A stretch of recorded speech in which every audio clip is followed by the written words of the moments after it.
example would be with Sam's Club. But if we could get him down here, I think that would be I think, hopefully beneficial. you know, with all Him being who? You Mr. said him? Getty. Alex Get Getty, Mr. Getty If into you a will, meeting? yeah. Ms. Yancey? yeah, with all due respect, I think we understand about business. I think what we're trying to do is make an intelligent decision based on factual information and not an estimation. Is that what I'm getting? Yes, ma'am. Okay. I agree with tabling it. So here's what I will say, and I think we can move forward pretty quickly on this. I think that those both of those points aren't necessarily mutually exclusive.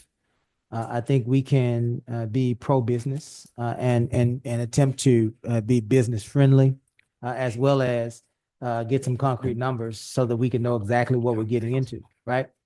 So I think what were you saying, Mr. Lowry? Concrete. Concrete. Some concrete numbers that we can actually make a decision on. And I think the fair thing about that is that action hinges upon their initial action, right? And so if they are, to your point, serious about doing some serious business in the Marque, then they're going to turn in their application, their plans, and then we'll be able to get into that discussion that we're talking about on how we want to help them as a community and as a council. Is that good with you? Yes, sir. Good with you, Joe? Ladies, that good? Yes. And so we will entertain a motion to table until they actually. Oh, my goodness. That's the one thing I hate is to hear myself talk. That's the most irritating thing. That was me. That was. Oh, what? No. Anyway, I will entertain a motion to table this until we until we get an plan submitted from Medium Pace LLC. I will entertain that motion. Second. That so move second. Any further discussion? Hearing none, we'll call for a vote. All those in favor? Aye. Any opposed? New business 9. Items presented to the council for discussion and possible action. 9.1. Ordinance number letter O-2026-0007, granting a right of way and easement to Marathon Pipeline LLC, making various findings and providing for an effective date. This is brought to us from Developmental Services as well as administration, but I believe Gus wants to speak to it. Yes, Mayor. We were contacted by Marathon. They had a couple of changes they wanted to make to the document that they didn't get to us until after we posted. So my request is that you all table it so that I can get y'all a new document for the next meeting. Very good. Before we table that, this is standard in many cities. Many of these petrochemical companies build pipelines underneath the ground in order to transport their products and their chemicals back and forth. We have several already underneath our feet in this great city. And the proposal for this Marathon pipeline will be in line with those other pipelines in vicinity and in depth, I believe, in the same area of infrastructure. There is a place, Shannon, shake your head if you agree. There's a place, an easement for all of these pipelines to go. There will and- be. That's what this is going to create. So this is a new Yes, place. sir. It's a new. Thank it's you a- for correcting that. Yes, sir. It's going to be a new way in. It's a new right of way for them coming in. So, Very good. yep. Very good. New way, but same system, concept. same things that we have allowed for years because we live next to several chemical refineries. And so let's entertain that motion to table until we get the more accurate document. So moved. Second, Second. all in favor? Aye. 9.2, resolution number letter R-2026-0005, affirming the city of Lamarck's commitment to local business. This is brought to us from District A and District D. Ladies. Just to the point of what Colleen was saying about trying to restore, repair, and just getting our new businesses involved.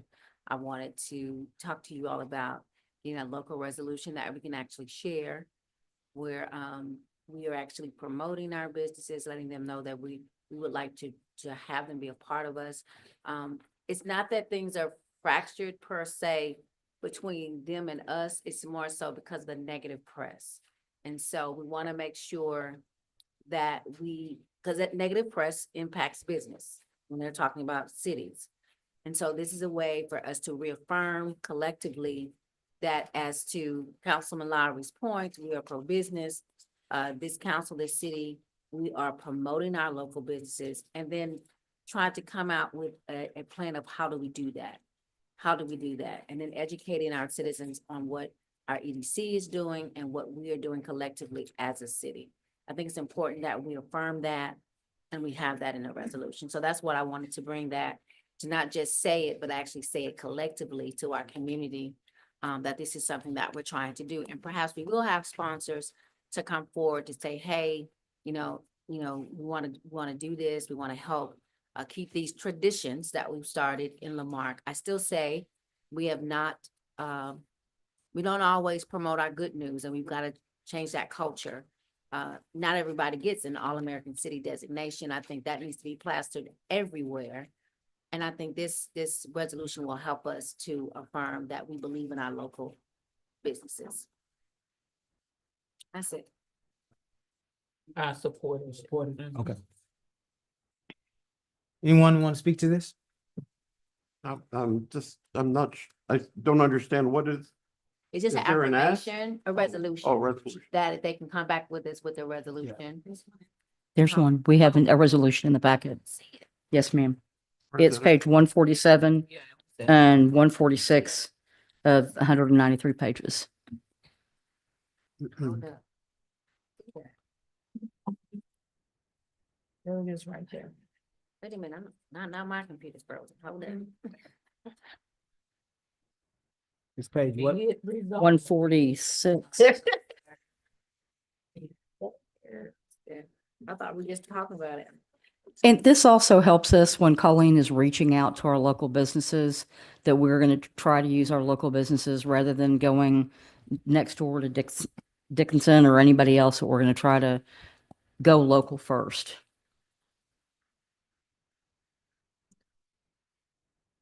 One of the things that, I remember us do, and I don't know if it was associated with if it was his name on this activity or if it was just him spearheading it, but the late Clint Brown used to go around to our local businesses and award them with a poster. You remember that?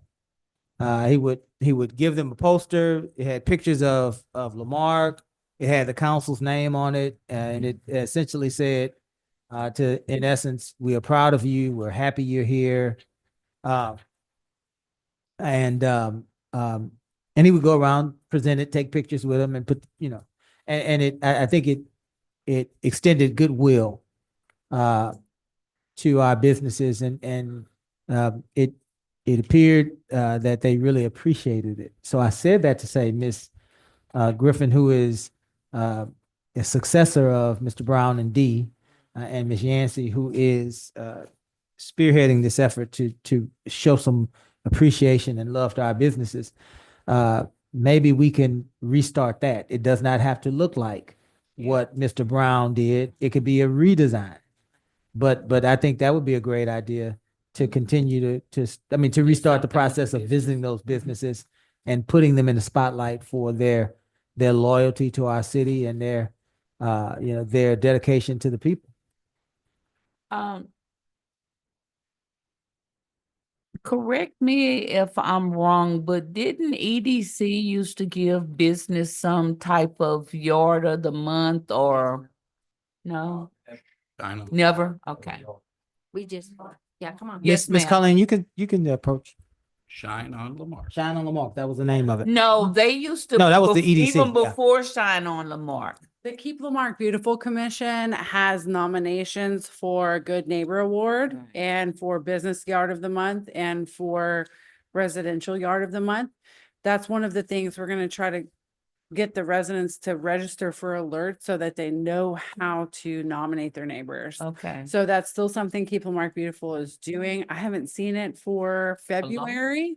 I did see it for January or December. You I mean the think. yard, not business? Not I haven't business. seen business for a while. We used to do a business retention expansion program where Okay. we had promotional items and we would take the latest edition of Inside the Mark and go out and visit businesses and make sure they were okay and see if they had any unmet needs and stuff like that. That's something Marielle and Alex may want to revive. I would love the poster that Mr. Brown's daughter actually designed that. She works at college in Mainland. And I found one when I came back in a closet covered in dust. And I cleaned it up and I hung it on my wall. And it reminds me every day about the volunteers who make this place special. And so I would love to do that again and honor his memory that way. Yeah. So yes, we still have it. We're gonna bring it back. Okay. Okay. So we can incorporate that, ladies. Yeah. That'd be great. We have a resolution already. Ms. Yancey, you had a chance to view it. This is, you're leading us on this one. Are you comfortable with that resolution? Do you want to make a motion? Make a motion that we affirm our local businesses by accepting this resolution.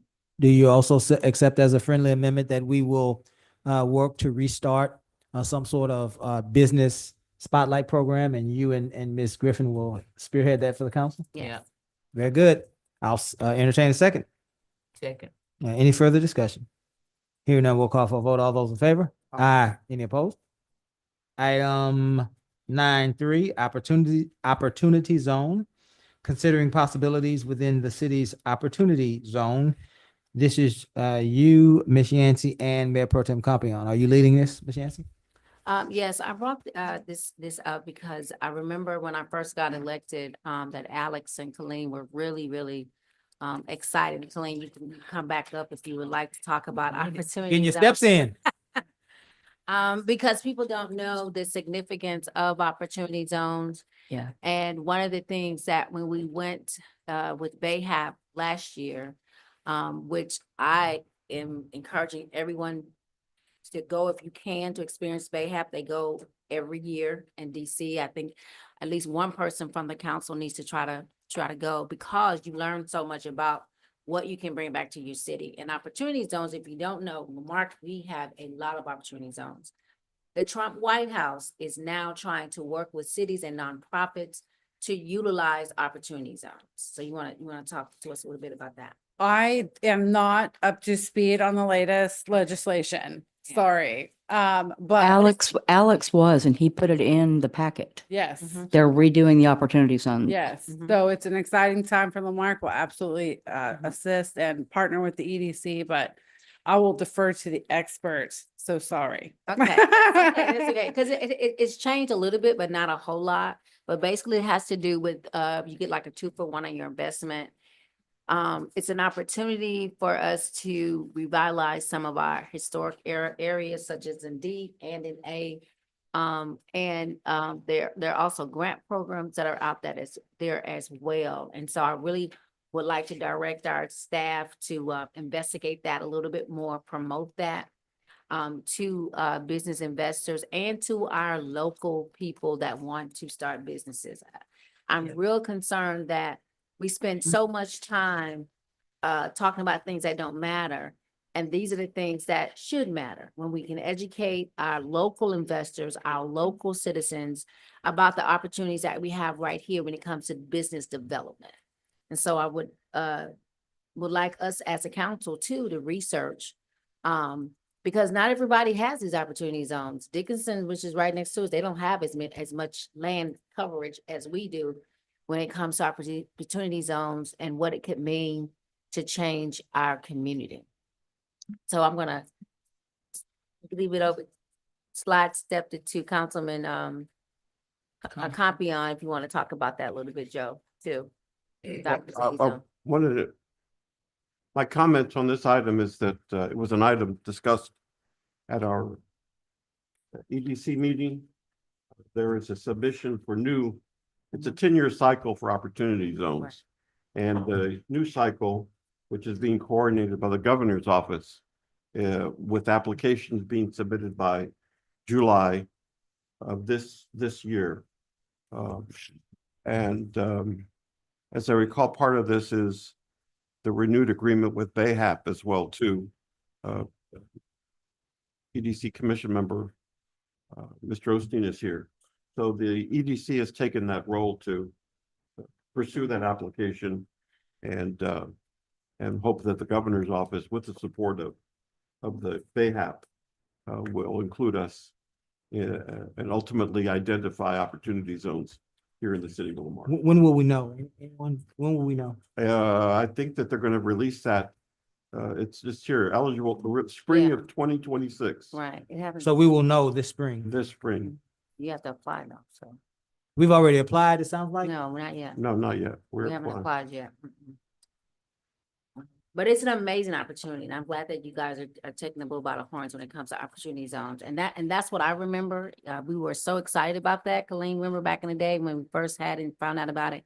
I don't know if we've actually implemented it or educated our constituency about it. I would like to see a workshop on it that we can present to our business, our owners, even having maybe a business summit, and to talk to our local people and also possible investors that would like to come in our city and invest. Well, I don't know if we cut this one out yet. I don't think we did, because we actually do this. We're in partnership with the chamber, and so we should probably call Tim Culp tomorrow, Ms. Holly. I'm writing it down. We actually had a business summit last year. You remember that? Were you following? And it was at the is it Dines or Faust? Which one is it now? Faust? It was at Faust. They have a little room, and they sponsored the room. I don't remember who sponsored the refreshments. I said all that to say, if you take what it sounds like Ms. Yancey and Mr. Compion are proposing, the council can approve that we apply for this designation, and then we could have the summit as an interest meeting for potential business owners, developers who might be interested, and we can build this summit around this opportunity zone. That sounds fair? Does that sound fair? And Faust will give us the room, I'm sure. They'll give James beer. But then we would just need to give some refreshments. Ms. Howard, I'm with you. that sound good? So, Ms. Nance, did you get all of that? All right. Can you read that back to us so that we can make a motion? We want to apply for the opportunity zone, and we want to have a platform, the business summit, so that we can gather potential business owners, community members, whomever, to hear about this opportunity zone, so that we can inspire interest in that opportunity zone to get movement, because we had it last time, and I don't think that anyone had the opportunity. Well, I won't say that. I don't think that anyone took advantage of the opportunity. Right. So can you read back? So it's in note form, but initially it says that Councilman Yancey requested the city focus on promoting its opportunity zones. Mayor Pro Tem Compion shared that the Economic Development Corporation is taking the lead on submitting an application for new opportunity investment zones within the city, as the designation is valid for 10 years. Councilman Yancey requested a workshop on this for local businesses and investors. Mayor Bell reminded the council that the city held a business summit the previous year, and possibly in connection with the Texas City Marque Chamber, the city could revitalize that program and focus on opportunity zones as a topic. So the motion would be that I will entertain a motion that we support as a council the Economic Development Corporation's application for opportunity zone, that we move forward as a council in directing Ms. Holly to direct her staff to through sponsorships provide for a second annual business summit. And at that summit, we would have as a foundation and primary platform discussion and organization around this new opportunity zone. Did I get it, Ms. Yancey? Is that good? All right. I'll entertain a second to that. Good. Any further discussion? Make a Anyone? motion. Ms. Yancey? I mean, Ms. you just Griffin seconded. articulated it. Any further discussion? Hearing none, we'll call for a vote. All those in favor? Aye. Any opposed? We are now on 9-4.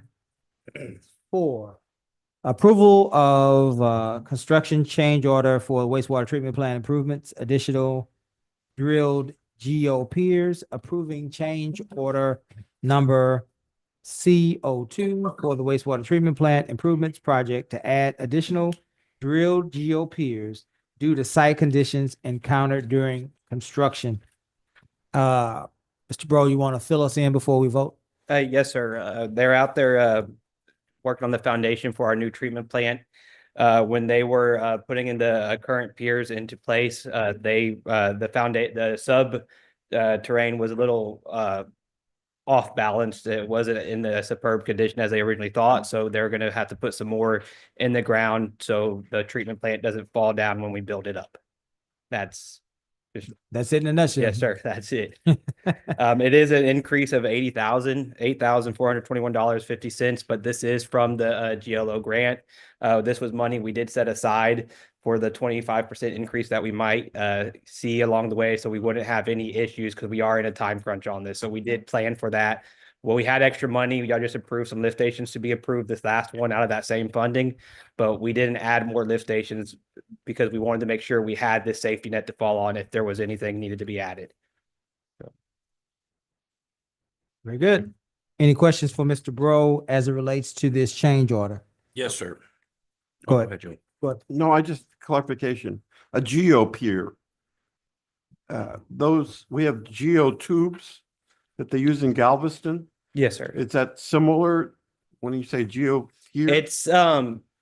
It's concrete pillars that they put into the ground as they build the foundation. So as the ground shifts, the treatment plant, when it's built up, will not shift with it. It stays in place, and it's pretty much an anchor for. Okay, thanks. Yes, sir. Ms. Lyer.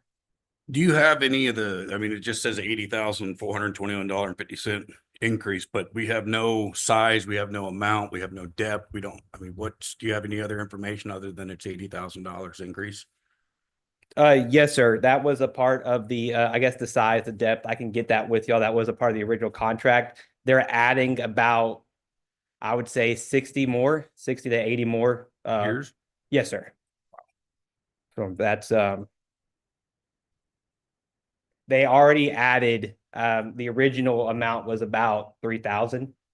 So they want to just make sure it's more secure. Yeah, Anyone I'd else? like to see that if I could. Yes, sir. Anyone else? Very good. We are now at a motion. I will entertain a motion. Move So- to Oh, approve. Second, second. any further discussion? Hearing none, we'll call for a vote. All those in favor? Aye. Any opposed? 9-5. Consideration and acceptance of the certificate of completion for the ARPA Jefferson Drive roadway improvements project. Consideration and acceptance of the certificate of completion for the ARPA funded Jefferson Drive roadway improvements project, Public Works. We believe, we know, and we have all witnessed the wonderful work that was done on Jefferson Drive. And everyone, it sounds like Ms. Yancey and Ms. Griffin, because of proximity of where you are, I've sounds like seen it. everyone is happy with it. It's beautiful. Very good. Any questions for Yeah, Mr. y'all. Bro on 9-5, District A all the way? That is- What does that mean, deletion of bike lane striping on Cedar Road? I don't even remember any on Cedar Road. There was no deletion. If I put that in there, it was a mistake. There was a restriping of Cedar Road. And that was Yeah. done. So that we went down Cedar Road, and we had a contractor go down and restripe Cedar Road. Restripe Well, the it's our- center, Yes, sir. Yes, sir. And not necessarily bike lane. No, Got- sir. That was, So there was probably another project I was working on when I was putting this in, and that was my mistake if that's in there. Yes, sir. Okay, but this is from Attico. It's a cover letter from Attico to you. For the That says that restriping, the change order includes the following: deletion of bike. that's because the original scope of the work included a restriping of the, Restriping. yes, Okay. adding the bike lane, but we didn't have the funds to do that. So So you that took it was out. something that we brought to council a while back Okay. that was taken out of the original scope of the project. All right, Yes, okay. sir. But so the deletion is not the removal of a bike lane, it's the No. deletion of the actual installation of bike. Yes, lanes. sir. That was a Okay. part of the original scope of the project. Yeah. All right. Okay, You good? yes, sir. Did we have a motion, Ms. Nance? I will entertain a motion. Move to approve. There's a second?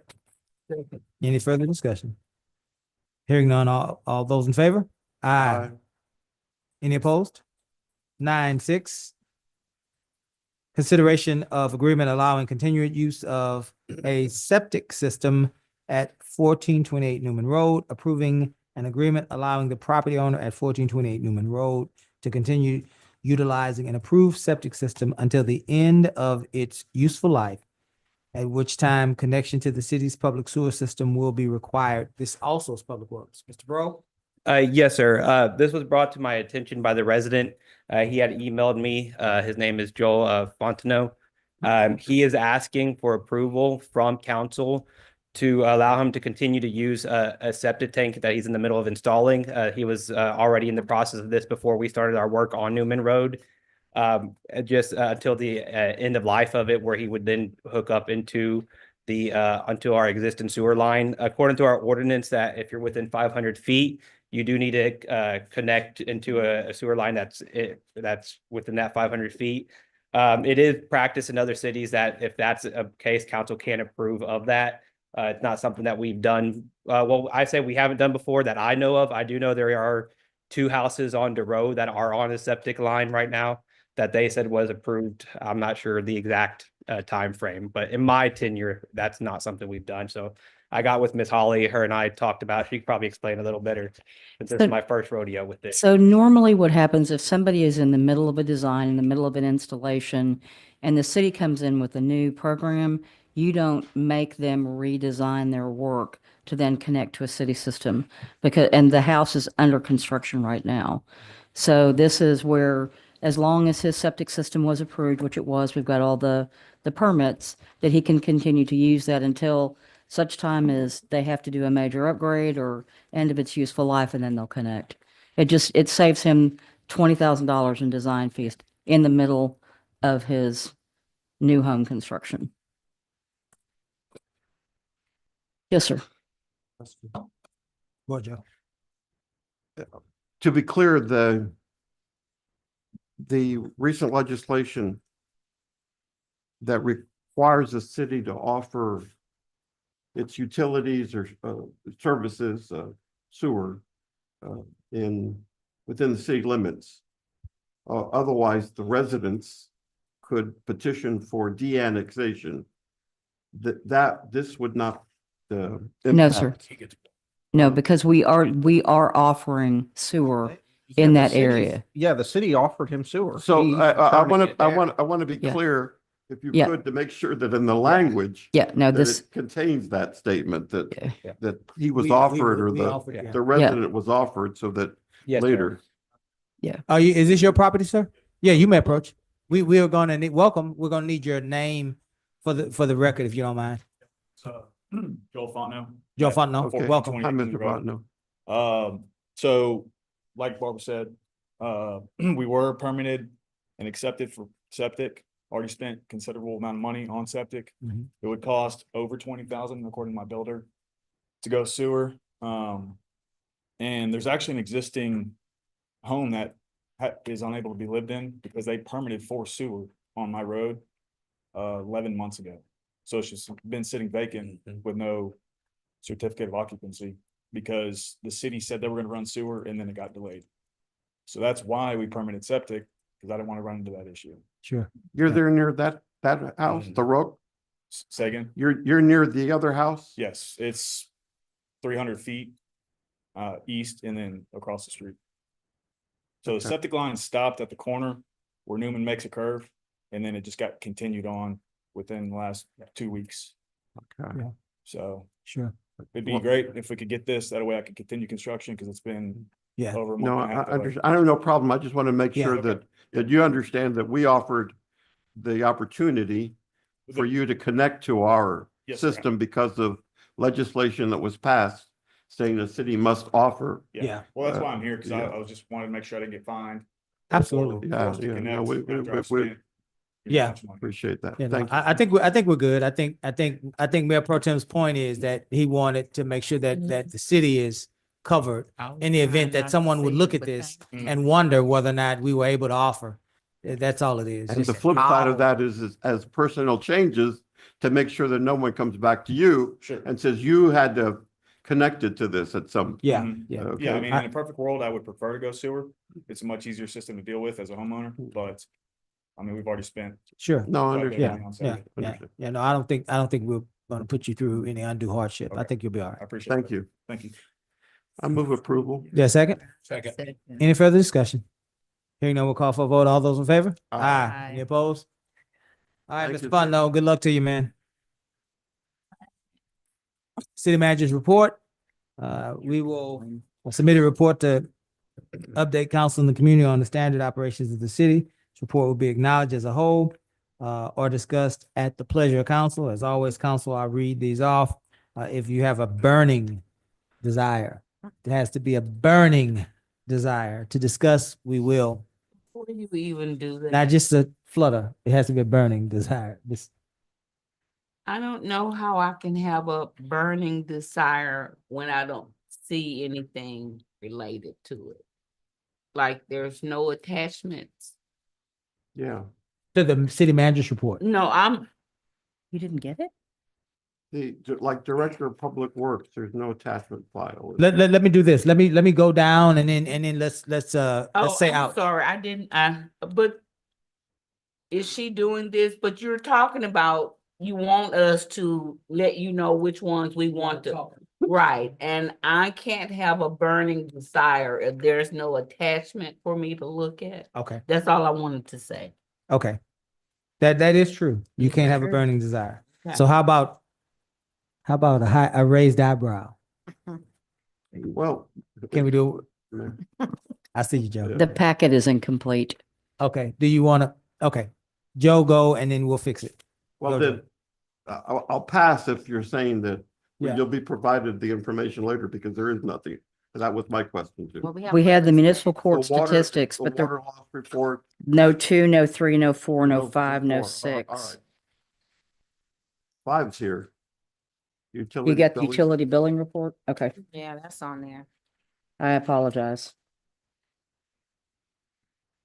And then there's no city clerk's report at all? So that was requested from you all for me to Yeah. have that as just be on there like a permanent, if Yeah. y'all had questions for my office. Her It's not an evaluation. actual Mhm.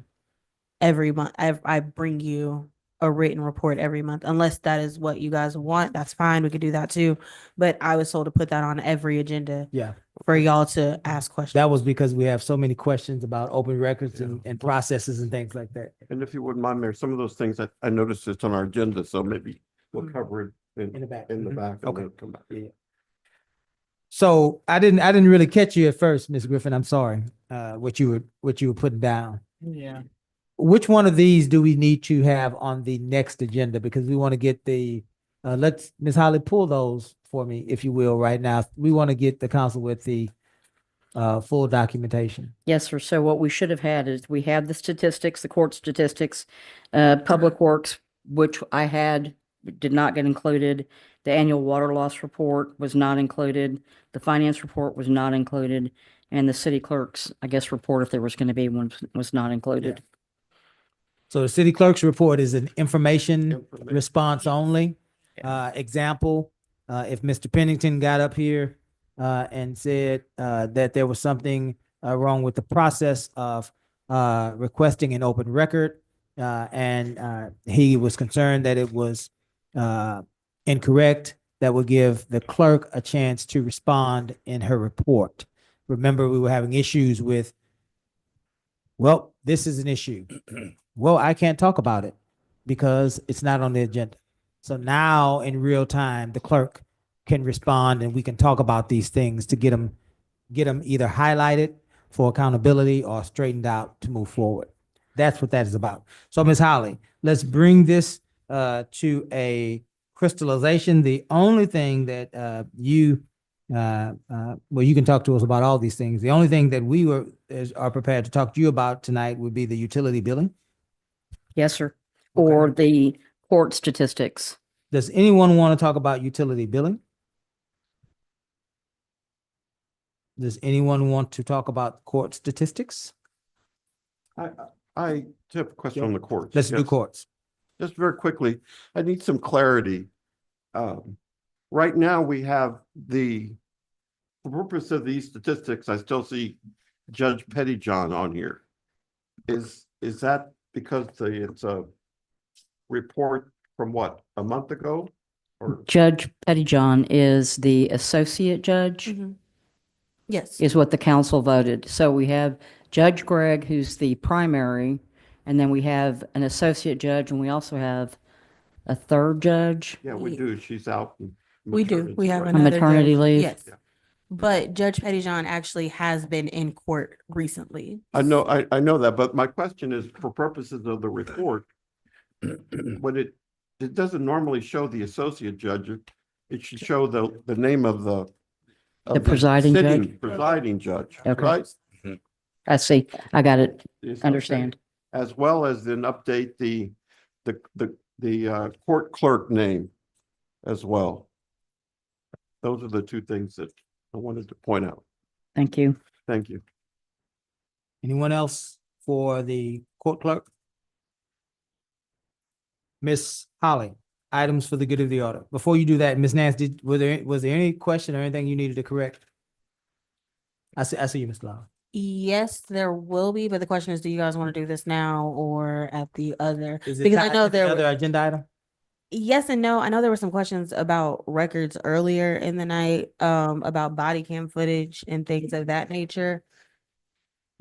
Let's start that one in the other agenda item, Cool. and then we can bring that back out. That way we do it all in one thread. Absolutely. Mr. Lowry, did you have something? The water loss report, I asked previously for when there was some massive water leaks. There was one on Cedar, the feeder road by the high school. I think there was Main Street by Public Works. There was 4 massive water leaks that you guys repaired. And I wanted to see the loss prior to those and then after they fixed them. I requested that and I haven't received that. The amount of the leak, is that what you're looking for, is what the Correct, estimate? because Okay, They were astronomical, the amount of gallons that Okay. got poured out. I'll get that for you, sir.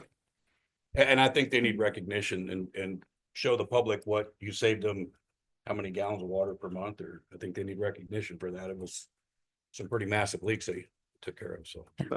Man, Mhm. just, I don't want to. I was just reading something that said, let's not have unrealistic expectations, but because I've studied the water way back, the only way that, and I don't believe we can get that information by per event, because it happens, then we'll go water loss usage the previous month, then we'd go total water loss usage or total usage what in this month when the leaks occurred, and then we'll have to go another month to get. Well, I think you fixed them all within a couple weeks of each other. And they were all at the same time. So if we could go back from maybe a month or two prior and then go maybe a month or two after, I think it would still give us. I mean, there were big leaks. Yeah, Massive. you can show up, but just understand it's not per I event. understand. Not per event. That makes sense. Thank you. Anyone else on the city manager's report? Ms. Holly, good of the order? The good of the order. So as Colleen said, the EDC is going to host the Ron Crowder Memorial Plaque on the 13th. We would really like it if you could show up. It'll be 10 to 11:30. And the Marque Economic Development Corporation announced Friday that Academy Sports and Outdoors is coming to FM 1764 by the Gulf Greyhound Park. And we had a lot of really positive press on that. Hart's Chicken Buffet opened up on Texas Avenue. And we're also seeing some continued success of Maribel's Small Business Series, which has been very good. The Lamarck Fire Department hosted a regional wildfire training today at the University of Houston Coastal Center in Lamarck. That was well done and appreciate that going off without incident. Public Works announced a Glow Up program where they're working with Texas, New Mexico, and actually reporting on streetlights that are out, and that also they have gotten all of the ones that they had in backlog taken care of. We have the improvements with our citizen engagement tools, which is request tracker and the city website. So making progress on that. And we have the spring cleanup and shred day for April the 11th. And we also have the BTR Cajun Throwdown later in that day. And Hurricane Huddle is set for May 16th. May the 16th. Yes, sir, May 16th. Quick question. Go ahead. If you know, Ms. Holly, on our city website, cityoflamarque.gov, and Okira, someone can provide me some guidance, because like I said, I'm not the best. But it says, when you send out the notices of meetings. Yes, sir. And we get them all. And it says, click here to go. I click there and I don't get it says log in. So I've never been able to log in and I've tried what I use, Mhm. but I need just some assistance there. I can work Okay. with you on that. You all have a different profile than most people do, so I may need to make some setting changes for you. All right. But I can work on that, no All right, problem. I appreciate it. And since we're in this time of change, I just wanted to make that point. That's it, Joe? That's it, sir. All right, ladies and gentlemen, we're going to move to executive session. Item 11, the city council for the city of Lamarque, Texas reserves the right to adjourn into executive session at any time during this meeting to discuss any of the matters listed above as authorized the Texas Government Code Section 551.071, consultation with attorney, 551.072, deliberations about real property, 551.073, deliberations about gifts and donations, 551.074, personnel matters, 551.076, deliberations about security devices, 551.087, economic development. We are entering into executive session for three items: 11.1, section 551.074, personnel matter, to deliberate the appointment of employment, evaluation, reassignment, duties, discipline, or dismissal of a public officer or employee, city attorney. 11.2, section 551.074, personnel matter, to deliberate the appointment, employment, evaluation, reassignment, duties, discipline, or dismissal of a public employee, a public officer or employee, a city manager. And 11.3, section 551.074, personnel matter, to deliberate the appointment, employment, evaluation, reassignment, duties, discipline, or dismissal of a public officer or employee, the city clerk. Council, do we wish to, it's not council decision, that would be Ms. Nancy's decision. Ms. Nancy, are we back there or up here? For me, up here. We up here? All right, well, let's get back to the back.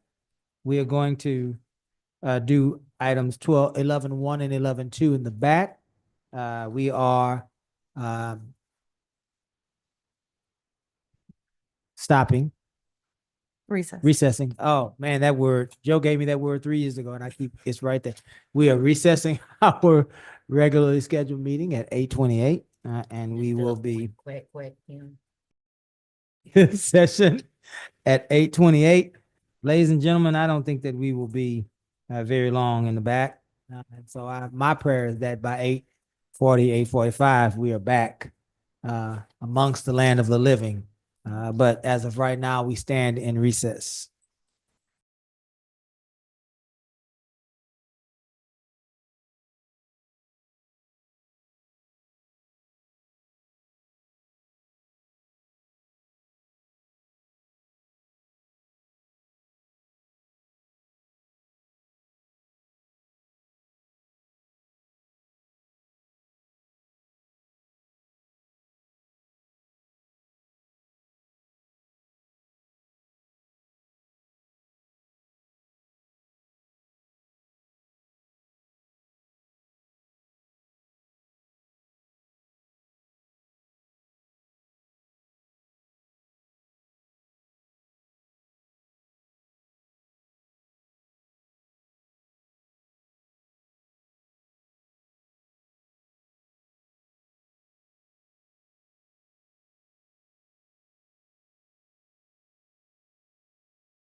Good evening. We are back from executive session where we deliberated on items 11.1 and 11.2.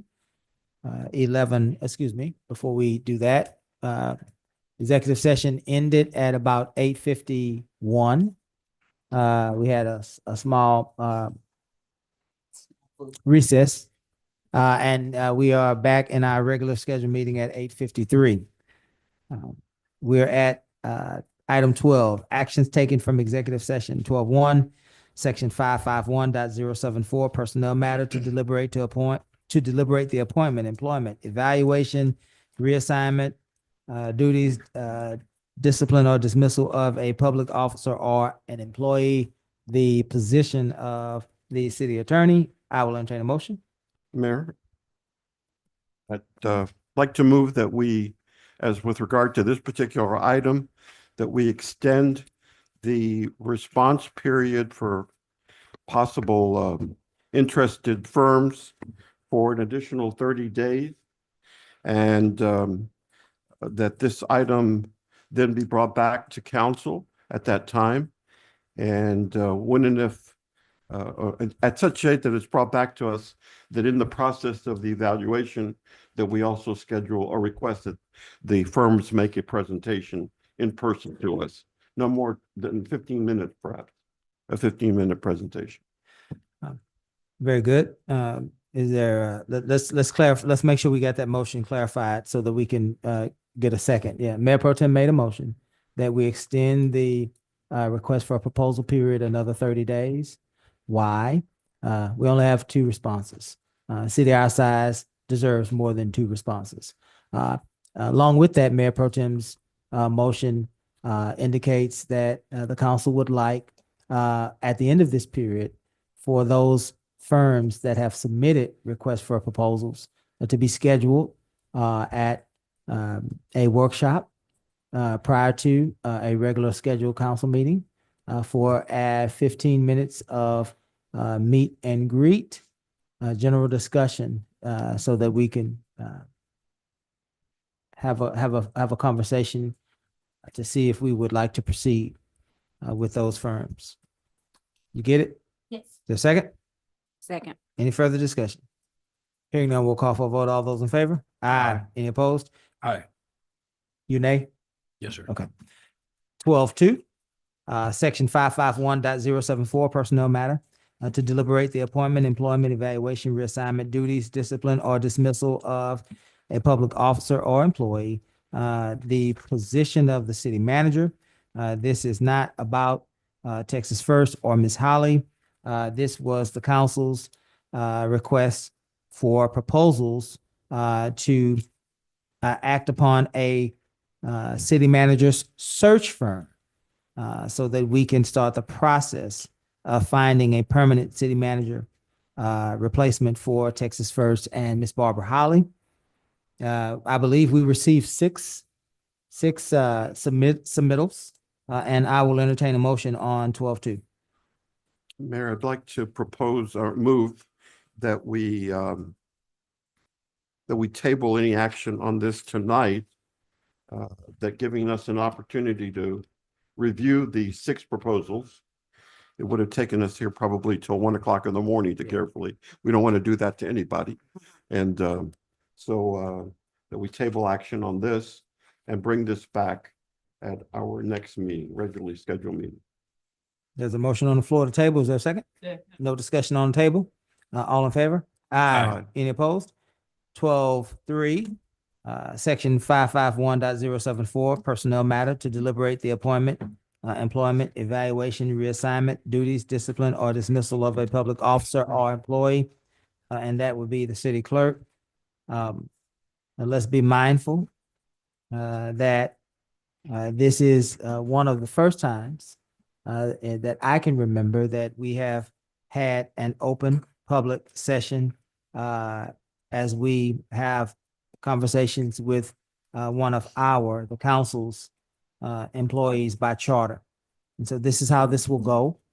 There was a council member who requested that this position be placed on the agenda. There was a second from an additional council member those two council members will start with this, with their concerns. And then we will allow Ms. Nance to respond. And once that happens, we will open this to the rest of us as council.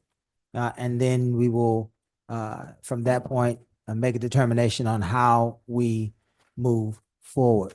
Council, as mayor, I am the presiding officer. I have to. It is my job. If I am asking you to follow direction, council, it's because we're trying to maintain order. Aside from that, you may hear the banging of a gavel, and it's because we're simply trying to maintain order. The only way we get through this is to maintain order. Very good. Mr. Lowry, you were the original requester of this from last meeting. You will start. Mayor Pro Tem seconded this. We will see if he has any comments, and then we will bring districts A and D into the discussion. Mr. Lowry. Well, as we heard tonight, 5 years later, still talking about open records requests. We're using Olson and Olson as a way to stall, delay open records. It is actually a crime to stall or delay open records. I'm getting a lot of phone calls from people. Hey, my open record's at 20 days. My open record's at 30 days. What do I do? I'm telling everybody now to send those to the Attorney General. It's not a new thing. It's a continued thing. We have a city attorney here. His job is to protect the city. It is a crime, and it's just an ongoing crime. I've got lots of experiences personally where I've had paid people to put in open records requests for me. They were responded improperly or just improperly, unlawfully. And it's a continued thing. There's favoritism with open records. One person gets charged, one person doesn't. There is a issue with not producing the records. If the department head doesn't want to produce the records, it's not lawful. City clerk is the records keeper. It needs to be produced. It's just an ongoing thing. There's been issues with recall petitions. There's been issues with sending denying people on the ballot. There should have been an explanation along with that, not just look at election code, blah, blah, blah, blah, blah. That could have got the city in litigation as well. City attorney chooses to ignore it. There's a clique here inside the city, and it needs broken up. There's a clique, and it's not doing the city any good. The same thing that Mr. Loftus complained about, I complained about for 4 years before I got elected. The same thing that the other guy, gentleman, Mr. Kantowski, he's complained about, I complained about for years. I've turned in open records. There was 14 pages. Excuse me, there was 28 pages. I seen the open record request. It was given to me by somebody else lawfully with the proper redactions. And then I get one from the city clerk and it's only 14 pages. That kind of stuff it's uncalled for. It's a click. If I like you, I'm gonna give you your open record. This person could put in 100 open records. This person can only put in, if they put in 7 in one night, we want to charge them $3,000 or $4,000. It's happening. It's not fictitious. It's happening. It is a problem. Our city attorney doesn't want to deal with it. Again, we have a clique. Our city manager doesn't want to do anything with it. Again, we have a clique down here in City Hall, and it needs broken up. Eventually, it is a crime, not very punishable. It's like a $500 fine, but it's still a crime. I've had open records that I submitted that were sent to Olson and Olson, where the taxpayers paid for me to get a page back that was completely blacked out. It was my police report. Well, I actually got the paperwork back, properly redacted, and nothing needed redacted. There was nothing there to redact, but I got something back from Olson. Olson, it was a black page. A black page. The nonsense that goes on it's crazy. There's a clique inside City Hall. It needs busted up.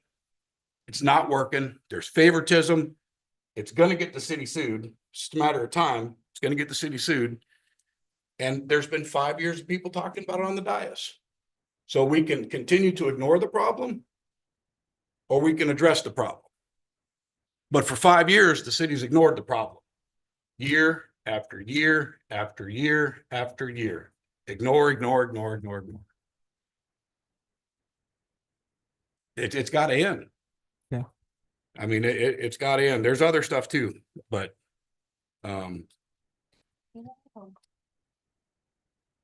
Done? yeah, I'm done. Mayor Pro Tem, did you want to add? Just, something? listen to your comments.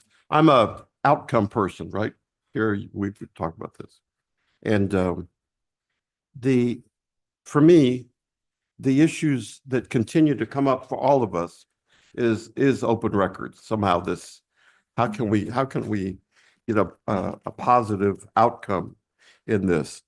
I'm concerned about the amount of money the city spends on Olson and Olson, but I kind of, if I'm ask you this, it wasn't this policy set in place before you even assumed, correct? That's what I kind of. That Huh? predates my I time here. it predates both of you. What calls? That with utilizing any of these requests over to Olson and Olson. That was set in place. I kind of remember that when I first joined council and was learning. It takes 2 years to really kind of understand the dynamics. And so it appears to me that rather than we struggle with conflict, that perhaps we as a council might consider taking action at some point and looking at this as to what other cities might do. The city of Houston now is established as a result of many people complaining about this, that unless there's some sort of litigation that's going on or an open court case of some type, that open records are automatically released after 30 days, period. And they're made available, especially any of these videos and other things that are come in the possession of the city. Perhaps that's a discussion that I urge us as council to consider. Look what other cities do. That gets the burden off of you. That lessens the animosity between anybody, our residents, members of council. And so that's one suggestion that, and perhaps you, Kieran, and your network of individuals as well too, can provide some best practices with regard to how to handle the open records. It is ridiculous, I think. Oh, along those lines, what I've heard consistently with regard to the videos, and I think all of us have heard this, Mayor, and is that we don't have a software that's able to redact, I guess, either proprietary information or confidential information is what I've heard. Whether that's true or not, but that's what I have heard. And at our last EDC meeting, I did ask, was it Marty? Mr. Osteen? Marielle, because she made the excellent video presentation on the Shine on Lamarck. And I asked her about whether there was a capability in that software that they had to redact stuff. And her response was yes. So maybe we have somewhere in the city already this capability, and we just need to understand what is our capability that we have through our people as well too. And then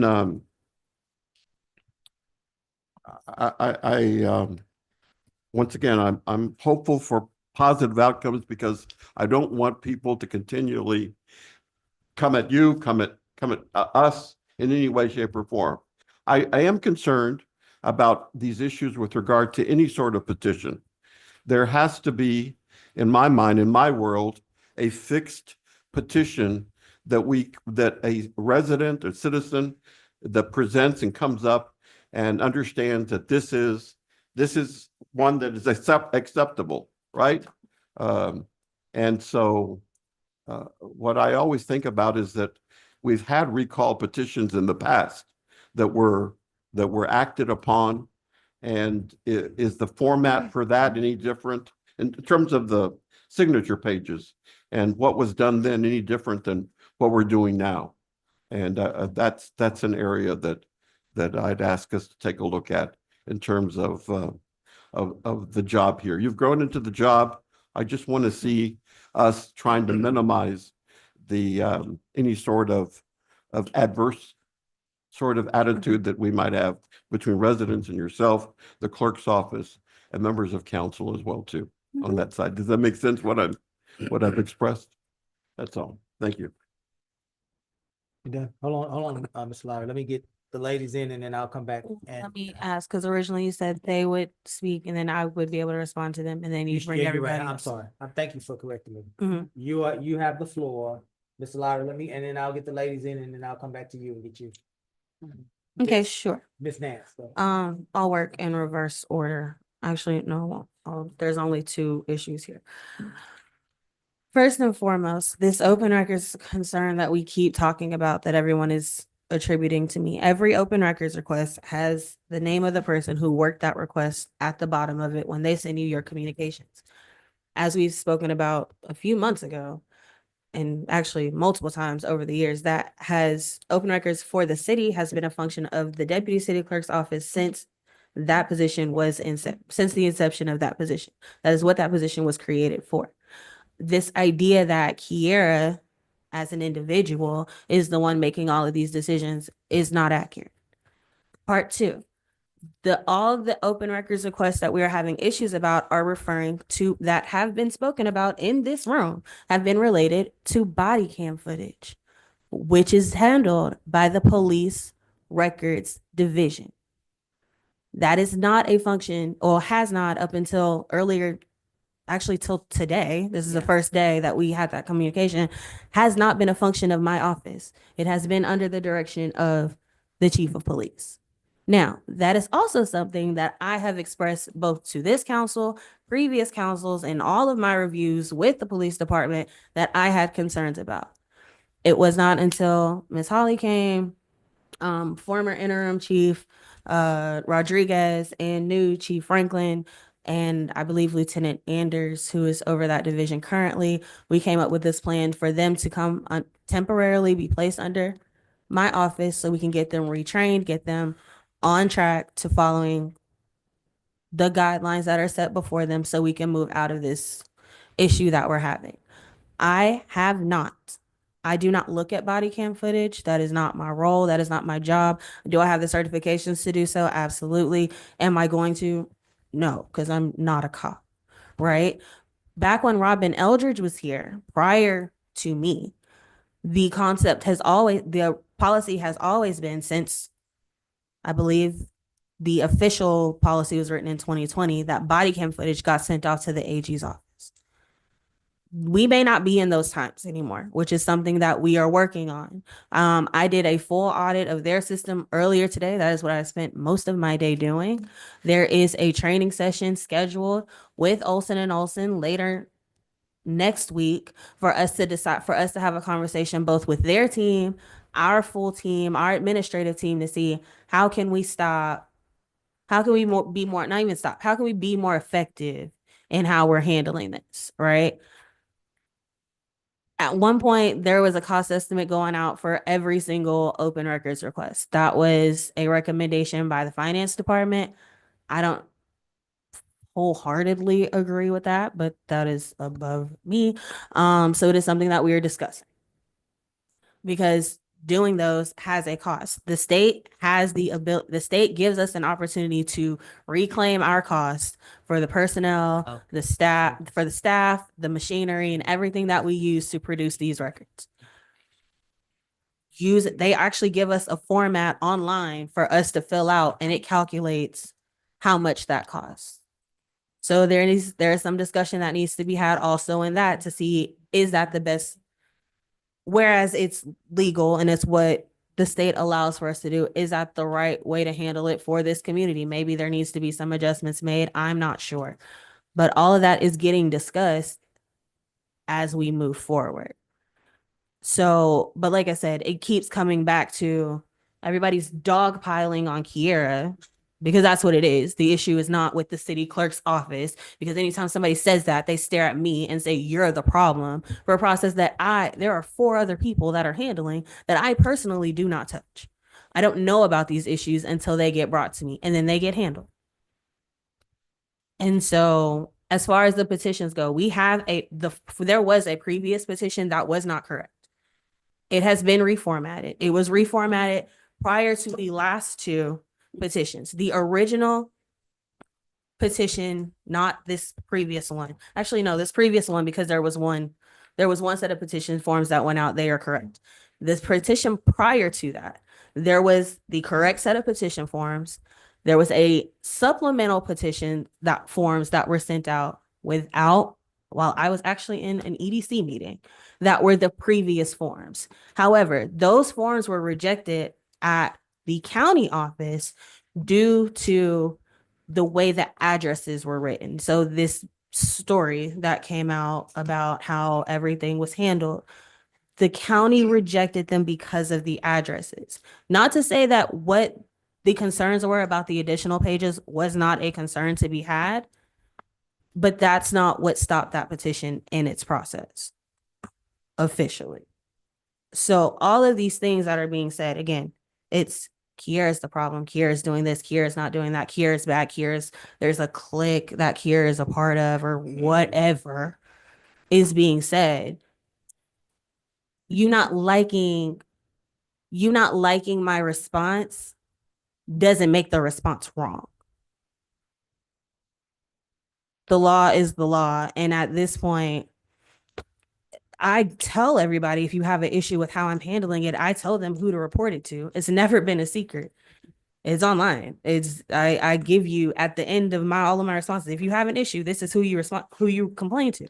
Those complaints have been made. They've been unfounded. And we keep doing this. I just had this meeting with y'all in December. And then we did it again in 4 months before that, and 3 months before that. The city clerk before me was here for 7 years and only had 1 review. I have to defend myself and my job and what the law says on a weekly basis. And it's honestly, if y'all have an issue with the way that I do my job, that's fine, but tell me what those issues are, and I need them to be based in facts, not feelings. So that's all I have until the next set of people talk. Thank you, Ms. Nance. Hold on a minute, Mayor Pro Tem. We got two other members that may want to jump in. Ms. Griffin, did you want to go first? Ms. Yancey. It's no secret that in the state of Texas, that this is a form of harassment that is being used against democratic strongholds. It is unfortunate that you have had to endure such discrimination. And that's on the record. To say that you have now, again, and I'm gonna ask that we have a motion that we not do this again until her annual review, because this is absolutely a hostile environment that you have had to deal with. And even with that hostile environment, you are still producing. What I advise you to do, though, is provide data so that the public can know just how many responses or requests you're getting and by whom. I think it's time to make that public so we can see that this is a form of harassment, not just happening here, but in other cities. It is, and I apologize to you on behalf of District A, because we see it. My constituents see your pain. They see we call these balls, which I think is sexual harassment. We have seen the name calling, the totally unprofessional, undignified, just un-American rhetoric that has been spewed from this council towards you and your department. It is absolutely horrendous. And we, the constituents of District A, we are appalled at it. And I really don't understand. Well, let me say this. I am proud of you that you have withstood this harassment. It has, and I'm just going to call it out for what it is. to this council, bring the facts and not fiction. The public has a right to see the number, as we discussed before, we've been here before, and where it's coming from. And to this council, please let our staff do their job. It's hard to do your job if you're in a constant state of defense. And quite frankly, there are people that are trying to wear people down. And there are people that are trying to wear you down so that you will quit. That's obvious. And I'm telling you on the record, you do what's best for your family. You do what's best for your daughter. Because one thing about it, if something happens to you, this world is going to keep going. And that's really what's happening. So you make the best decision for you, and you bring the data. You show what is happening. Give us the numbers, what's happening. And I know your job is to protect the city. Yes, you should. But also it's time, this has been going on too long. It's time to call it out. And I have seen it. It's not right. And I have asked this council to please display professionalism or get off this council. The people of the Marque are tired of it. They are tired of it. And Kiara, do what you have to do for your own sanity and for your family. You have a daughter to raise. Our kids are grown. Some of us anyway. But I've never seen, I've been overstaffing. I've had my own staffing department. I've been supervisor.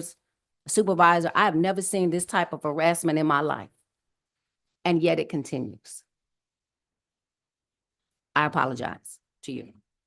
But that is what I would like to see, Barbara, some data on the numbers. We've done that before. That's when we had to get some help to kind of alleviate the work. But this is no different from 1935. It's the same pattern, same game. And I just want this council to know the people of the Marque see it. And her family, there's a founding family of this city. They recognize it too. Her grandmother has been talked about by a member of this council.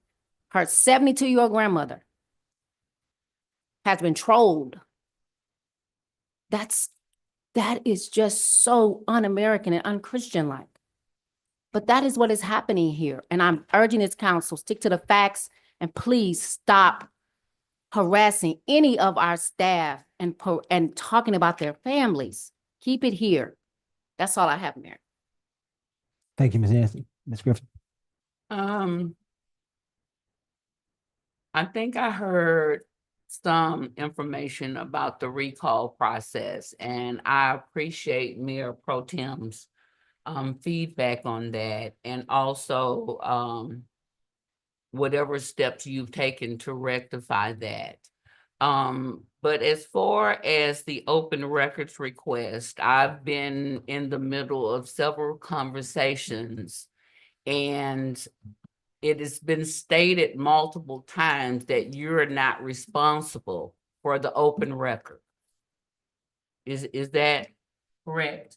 That is correct. Okay, so there are other people who are responsible depending on what type of request it is. Correct. Okay, now I've seen where there are fees associated with these requests. Mm-hmm. Is that fees that have been is required by the state? Is that something that the city has come up with? I mean, explain So, that to me. The fees are assessed by the state. The state gives us basically a fee schedule. Okay, For many years, because public information wasn't really as prominent as it was, the city was, like many other things, just eating those costs. okay, Right? But now that it takes more staff time, it has just grown into this entire right. beast was of a small sorts. and now it's grown. Right. exponential. Okay, The state has made a way for the city to help, for the requesters to partially pay to fund the work that is being done for them. The city, I want to say in 2023, maybe, at the request of Mayor Pro Tem, passed ordinances to help us establish what that would look like. And with the new finance team coming in, you know, that really is something that got kicked into high gear because we had the ability, the capacity, and the people to make that a priority. And I will tell you, it has been a law that's been on the books forever. It's been something that this council, like I said, led by Mayor Pro Tem, requested a few years ago. We did not have the bandwidth or the capacity to do so. As we started going through the issues that we were going through, finance director pulled us aside and said, this is a priority. So it got done that way. And it's being done at this current point to the letter of what that fee schedule is. Now, again, that there are pluses and minuses to that, right? People who are upset about the fees, they are legal fees that we're allowed to charge. But the question is that what's best for this community? And that is something that needs to be discussed. There are warring philosophies on that, should I say. So, Okay, so for right now, the most part is you're not in charge of the open records requests. They're done by other people. yes, I am not, well, as of today, I am now in Okay, charge of but them. prior to. that, Prior you to, weren't. I was not. And these fees are assessed by, State, Some by fees- by the Texas Public Information Act, okay, a 336-page document. okay, and so. Hold no, on, let hold on, me Ms. Lowry, finish, hold 'cause on. I have my questions. Mhm. And so, Mayor Bell, I need you to answer this question for me. What is it that council can do regarding residents having an issue paying the fees that have been assessed for this process? We, as a council, we can direct the administration and the city clerk to not charge those fees. Yes, Yes. but it would have to be an official council action. I think that we are making complaints about some things that the council has not made direction upon. Okay, Right? Right. You can't complain about something. Well, you can, but, you know, members of our community that may not know, members of our council that may not be aware, we have not directed as a council what those fees should or should not be. Okay. And until we do that, we're in deep waters. Go ahead. the last thing I wanted to say is I remember this. And I remember why this clerk report was, we asked for you to put it on here. And it was for you to come back and give us the exact information that Ms. Yancey just mentioned. I think you should come to council with some information to share with us. So we can understand what's going on. Okay. That's all I have. I'll make some comments. Everybody got around. I'll make a few comments and then we're gonna put a clock on this because we're not gonna be here all night long, going round and round about a wonderful discussion, but definitely not being at some point productive. Ms. Nance, you have about 5 basic responsibilities. Number 1 is that you are the official record keeper. I think the operative word is that you are the keeper of records. You are not the generator of records. You are not the seeker of records. You are the keeper of records. And it has been explained to us as a council more than once, more than twice, more than 3 times that your capacity allows you to go to department heads and ask for, according to an information request, information. And Gus, jump in if I'm wrong. That is the extent of your ability. If you go to the Mayor Pro Tem department and you say, Mayor Pro Tem, I need to know how many pairs of red socks you got. And he says, I don't have any red socks. And he has 5 pair on at one time. and you're looking at them. Your role is to come back and say there are no records, right? Because to do anything other than that would be record generating, record seeking, but it would not be record keeping. The second thing that you do is council support and administration. That's something that can happen and should happen so long as both entities, both parties, both individuals are comfortable and feel safe in their interactions. Apparently, that may not be true for you. I won't get into those things. I don't know one way or the other how that plan pans out. But I do know this: if you feel that way, there perhaps might be a difficulty in that area for you. I would suggest that you go to Ms. Holly, who supervises not your work product, but your day-to-day movements, and the human resources department to make sure that they are aware of any challenges you may or may not have with number 2, which is council support and administration. Number 3, the elections administration, we have outsourced that to the county. 4, public information and transparency officer. The fact that you're the public information officer, it means that you process public information requests. Process. You don't create them. You don't generate them.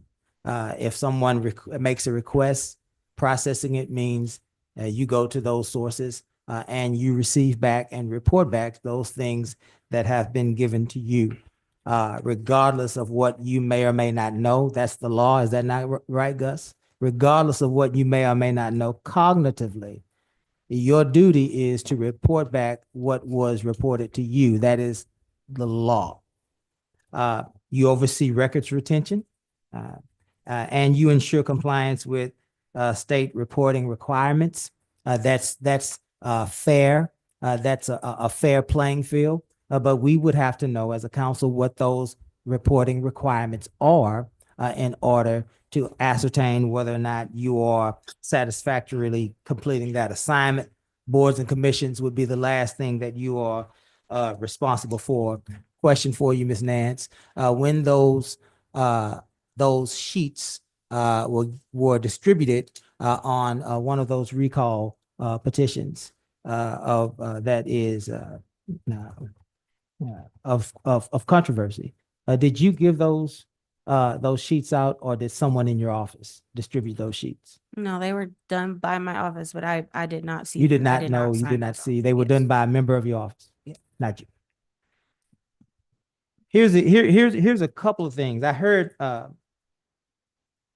Mr. Lowry and Mayor Pro Tem talk a lot about, with validity, because I've talked about it, the idea that Olson and Olson is some sort of gatekeeper of records, that they are aggressive in that effort, that they have caused a lot of angst and concern, not only in this community, but communities beyond this community, for the way that they go about representing cities. What part does the city clerk of the city of Lamarck play in that entire process with Olson and Olson? So I think it's really important to, again, distinguish that open records at this point, or like at the time period of which we are speaking, has been split into 2 factions: police records or public safety records, and the city records. From the city's perspective, if you're asking for anything from court, development services, administration, HR, the city clerk, anything that's not public safety, except for fire EMS, because they are a part of us on this side, that comes from this side. The most requests, I think, from our perspective, the city side, we don't actually send that many requests off to Olson and Olson. And when we do, it's for a very specific reason, right? It's something that's in current litigation. It's something that is attorney-client privilege. Like, we are very specific about what that is. When you get into the public safety side, it gets a little bit dicier because there's so many variables as to what that could be. That is why that was not a part of our responsibilities. However, there have been an increased number of complaints about how those are being handled because there was not in their leadership team someone who understood the process. They are now being put under us. And also we get those bills we spend a lot with sending them off that way. And so we are trying to find a way to be better stewards of our fiscal resources. We are going to be having some trainings because some of those requests don't actually have to come from an attorney. They can come from internal. And so we're going to learn how to do that. And as far as like the timelines of when those requests get sent, once they get off to the AG's office, they're supposed to respond within 6 weeks. But honestly, sometimes it takes 6 months because once it gets there, it's just there until they give it back. The only person to complain to is them. So they'll get it to us when they get it to us. It's kind of the attitude they take. So is there any, there may be a question in there that I was going to answer. So in her? Well, I was just going to say, a lot of this, and I'm happy to step in now or I can wait. It's up to If you you. need to- if you need to step I in- was just going to say, especially when people start requesting the records held by the police department. The issue, as Kiera has previously, let me take a second. As Kiera has previously said, there's an open records handbook that the Attorney General puts out. It's over 300 pages long. A large section of that document are exceptions to the Public Information Act. This is information that is public but should not be released. So when, like, for example, when Kiera is accused, or I'm accused, or Olson and Olson is accused, or anyone is accused of hiding records, it's hard for me to respond to that if I don't know what the request is, because it's not like there's just a couple of reasons something would be confidential. It's a over 300 page document. So without specificity on what the request is, it's hard to respond. Now, as to the department's records held by a law enforcement department relating to active cases are confidential. So if I make a police report to Officer Lazika, who's in the back, and that is on body cam reporting some crime, I don't know, some crime, whatever, I don't know. And then that triggers an investigation. During the during the pendency of that investigation, those records are likely going to be confidential, because that is my report. That is my statement to the police department. There are also provisions of the occupations code dealing with the confidentiality of body cameras. Essentially, the state legislature has made the decision that this is not for the city, but as the department is just encountering people throughout their day-to-day, like people who haven't reported a crime and are following the law, do we really are those is that body cam footage public? The legislature's decided that for us. And there are procedures that you have to go through to request that information. Yeah. So when Kiera is talking about the department's records, that's really what she's talking about. It's not her making the decision. It's the state of Texas who has made the decision that information related to pending criminal cases before disposition are not public. And perhaps this is too morbid or too extreme, and for that I apologize. But they had to pass a law. Well, let me. Once information starts getting released publicly, it's public. So they actually had to pass a law for the victims of the Santa Fe case to view the DA's file. They had to pass a special law for that. So my point is that these records are confidential, and the state takes it very seriously, and the legislature has taken it very seriously. So at least as to pending cases, and that is my. Yeah, I'm gonna bring it in, and then we're gonna go around one more time and get out of here. if you are wondering what would really potentially be illegal in the city clerk's office, let me give us a list of those things.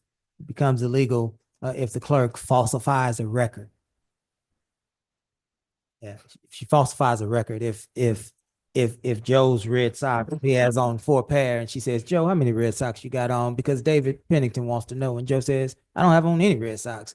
And in her mind, she says, yeah, you do. You have on 4. And then she says, he has on 4. And she gives it to David. Well, she's going to jail, James Osteen. She's going to jail. That's falsifying a record, and she can't do that. She can't alter approved minutes without authorization.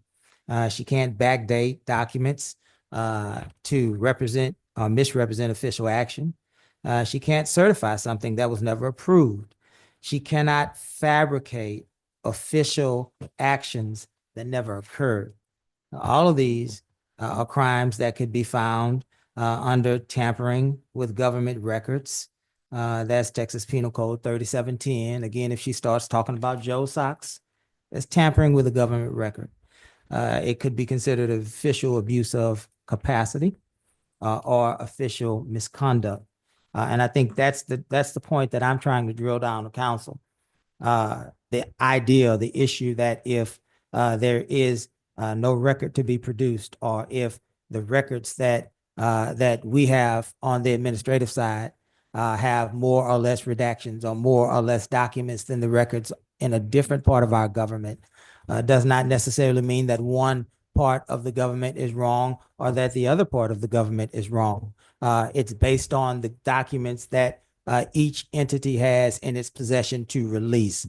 One entity has more documents perhaps on a given issue than another. So we need to make sure that we clarify that.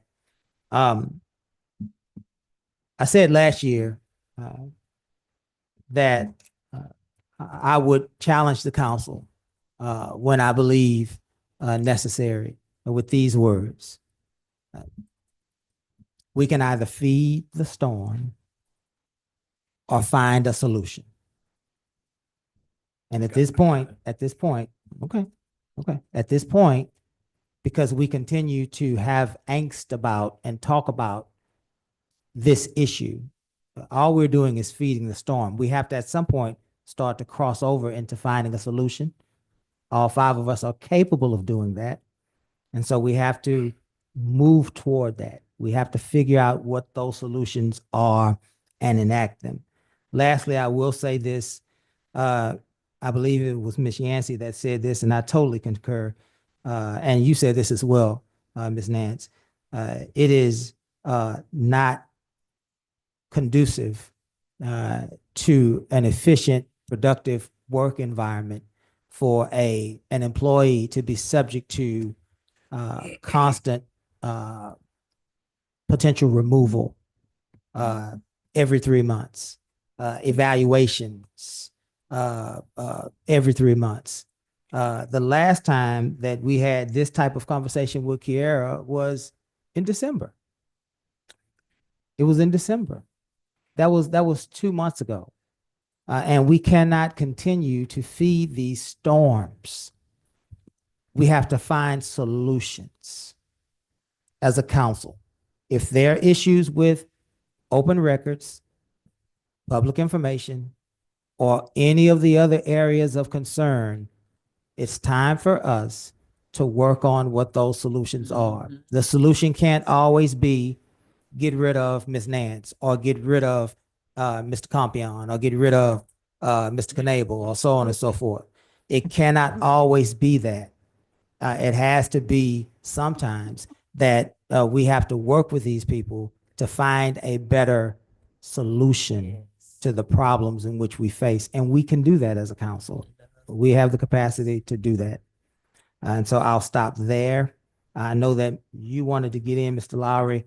Ms. Nance, would you give us another, who's the timekeeper?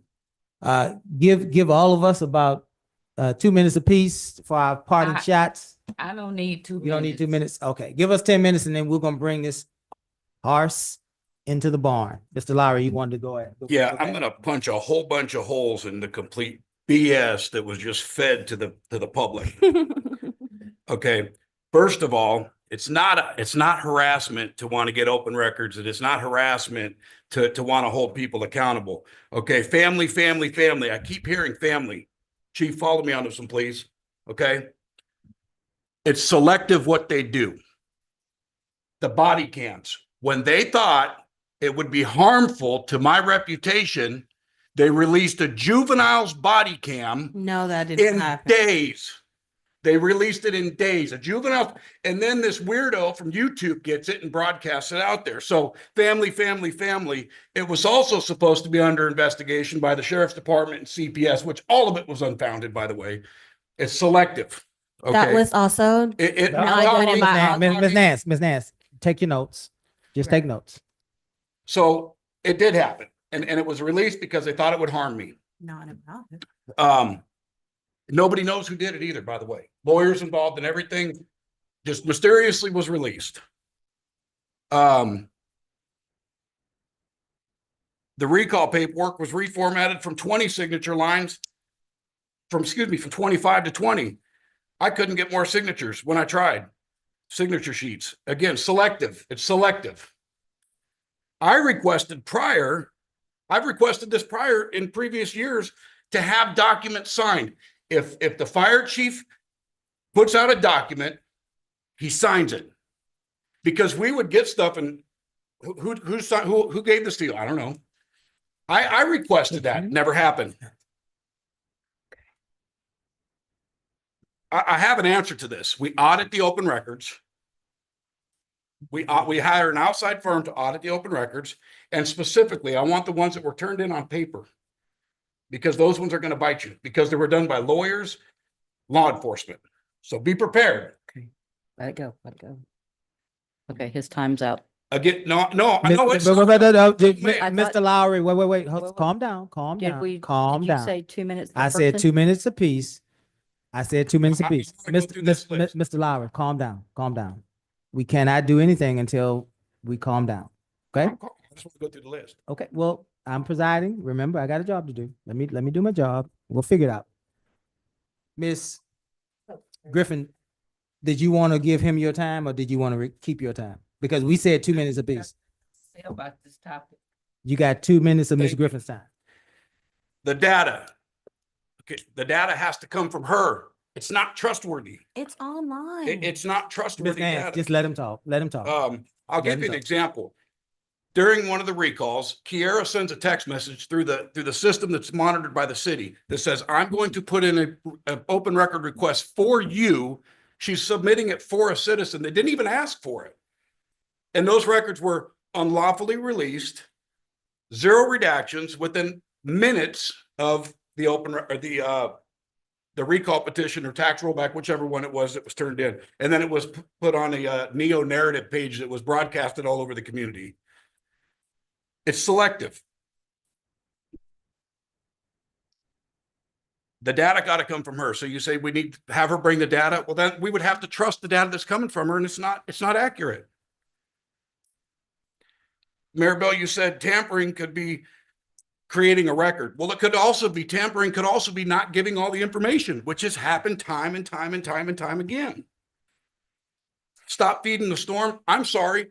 If people are doing unlawful conduct in the city, it needs to be talked about, whether it's every month or every 2 months or every week.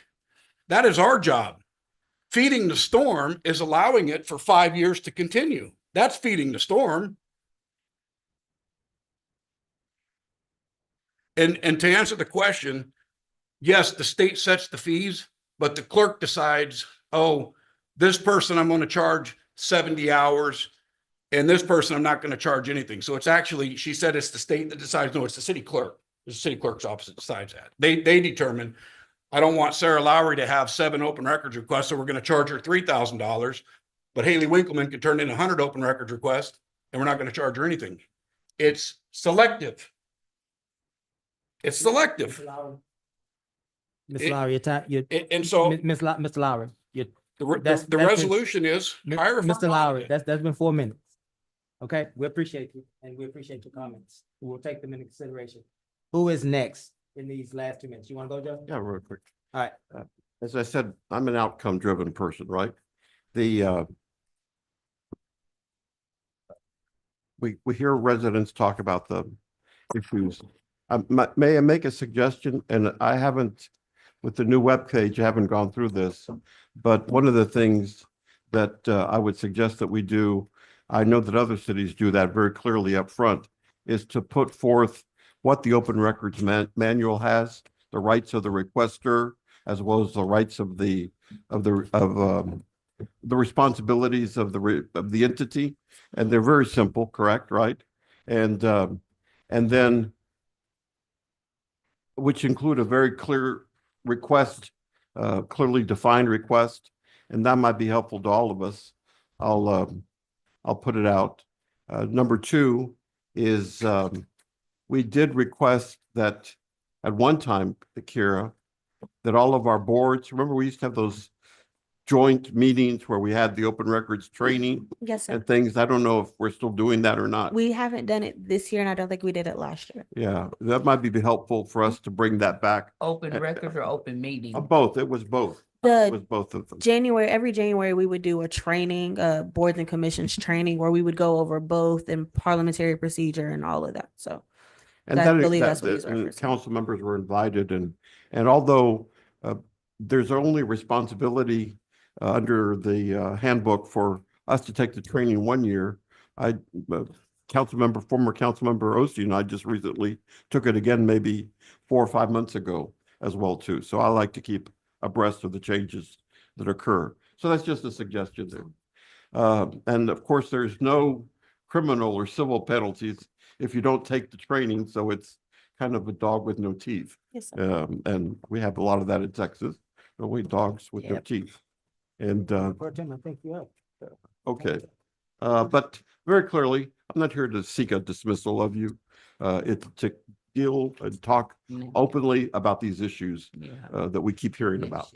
Thank you, Mayor Pro Tem. Did you want your 2 minutes? Yes, what you are experiencing is what they call the poll tax.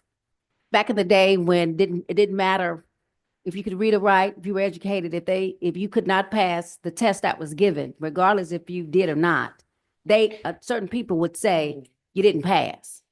So what you're seeing tonight from Councilman Lowry is an example of that. Been there, done that. We have. That's an example. So that means if A is A, but he believes it's not A, he's gonna say B. That's an example of what our ancestors have gone through. Sister, you stand tall. But I will tell you this, stay focused and do your job. Because if you pay too much attention to the clown, you'll find yourself in a circus. I'm done. Done? That 2 minutes? Can I have your minute? I'm teasing. Mayor, if I could have 1 minute, one of the concerns I have sitting at this desk is I have an obligation to protect the employees from a hostile work environment. Yeah. And I'm finding it very difficult to be able to do that with the attacks that are being made. And so we have a council member who is saying that he is being subjected to a hostile work environment for what he is actually doing to our employees. And I'm still stumped as to how to deal with that, but I have to. Say that again.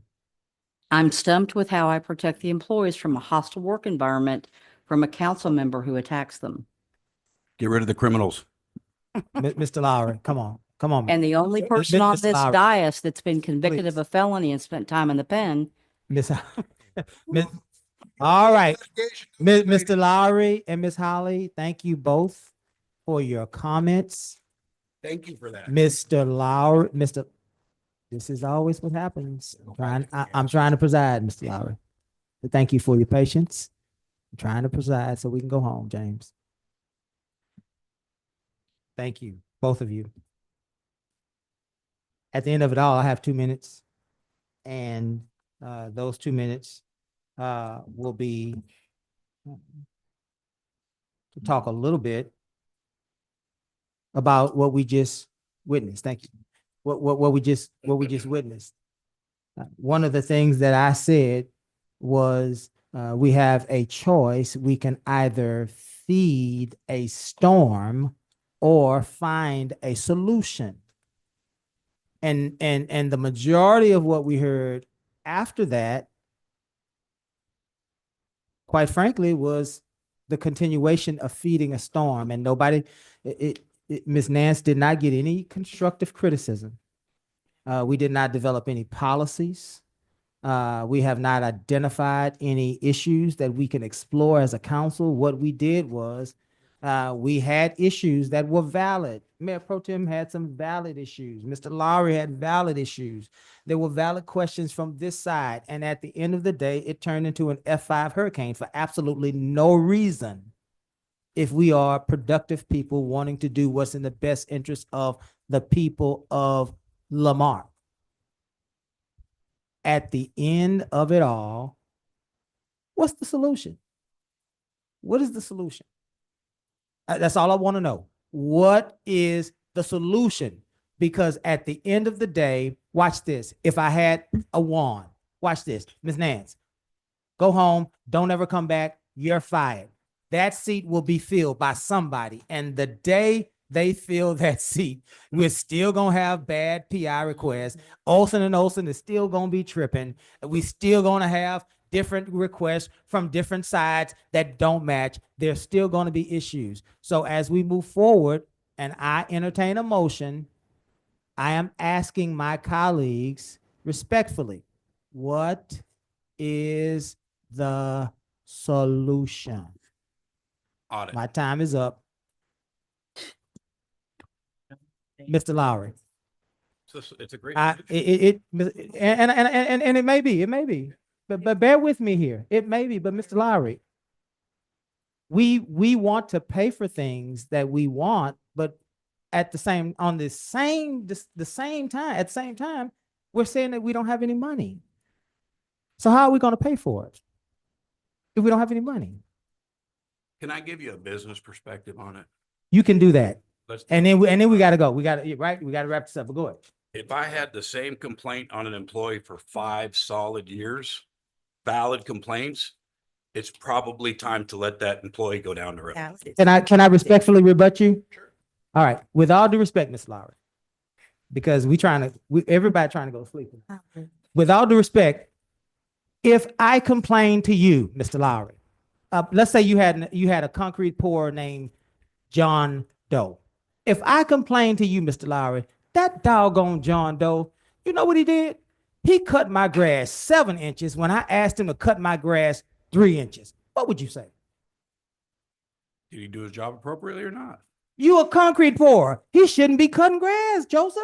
He still didn't follow You are directions. blaming her for doing things that is not in her job description. I'm done. Now, you had a motion.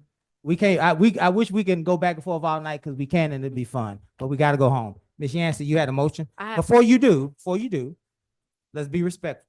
Mr. Lowry, you brought this to us. Thank you for bringing it to us. Yes, sir. Now, did you have a motion that you wanted to bring? Make a motion to terminate the city employee.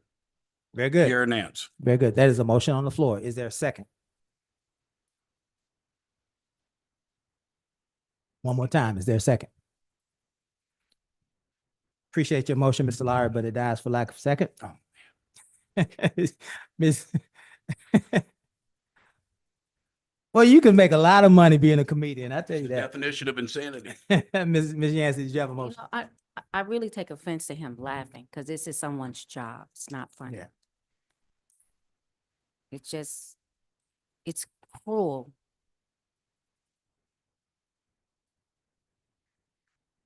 I make a motion that we not evaluate the city clerk until her annual evaluation in December. Is that your motion? That is my motion. I would like to make a friendly amendment to that.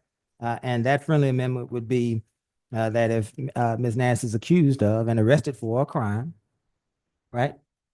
And if Ms. Nance is accused of and convicted of violating our charter, right? And so we want to make sure that those 2 caveats, friendly amendment. Yes. Is there a second? Just, could you understand, it's basically barring a violation of our charter or criminal being of some crime. sort of criminal. We reevaluate her again next December. Oh, yeah. You good with, are you making that second? Are you seconding I'll that? second that. Very good. Any further discussion? Anyone? Yeah. Go ahead. So if she doesn't do her job correctly, she has to break the law and be convicted. Now, here's the thing. I'll give you an example. Texas City has like 260 violations, open record requests. It's not a matter of if they broke the law, they broke the law. Mhm. The problem is you got a weak, sorry excuse for a district attorney, Jack Rhodey, now Kenneth Kusick. So nothing's going to happen. So she's shielded. I mean, it's a good for her, but bad for the taxpayers. So you're really, what you're doing is a disservice to the taxpayers, each one of you that votes for that. Mhm. So you're saying you can do whatever you want, screw things up, break the law, but unless we get a good, strong district attorney that'll do something, run wild. That's what you're saying to the taxpayers. So just remember that when you guys vote right now for this, that's what you're doing to the taxpayers. No, what, W- I'm sorry, point of information. You can respond. Information, is it a question? No, it's not a question. But go ahead. It's more of And a then we're going, statement. and then we're really gonna vote, guys. Yeah, let's, what we're trying to do to the community is stop the harassment. And to be fair, there's an annual evaluation. Your friendly amendment is accepted to make sure that our charter is covered, but our employees are going through a lot. And we, as the council, need to stand up to bullying and harassment. And that's why we're doing this, to stop this nonsense. You done? There's a motion and a second on the floor. Any further discussion? Hearing none, we'll call for a vote. All those in favor? Aye. Any opposed? Nay. Very good. Thank you, council. We are at item, is it 13? 13, request and announcements. We will start with Mrs. Griffith. I love each and every one of y'all. Residents of District D, if you guys can do me a favor, I am really trying to help get our request tracker working. And I would appreciate if you guys would use request tracker rather than emailing people. I question that process, because that doesn't necessarily mean that your email is gonna take precedent over any of the items that's been placed in request tracker. And so when we as a council ask for reports of things that they do, that information may or may not appear. And I would really like to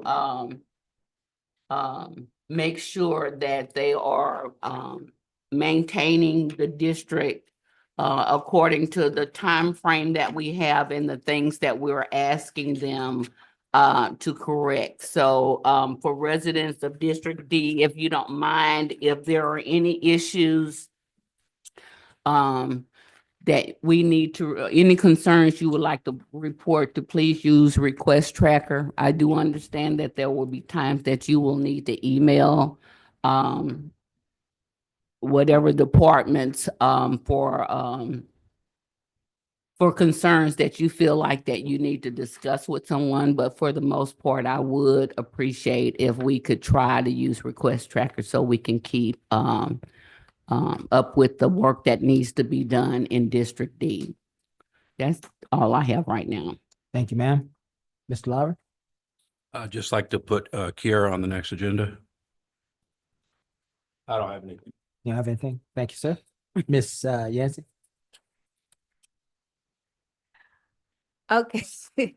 I've had an amazing time eating at O'Fay's, coughing cocktails in District D. Yes. So I absolutely love that place. I encourage our residents to go there. I also went to Seven Brews today.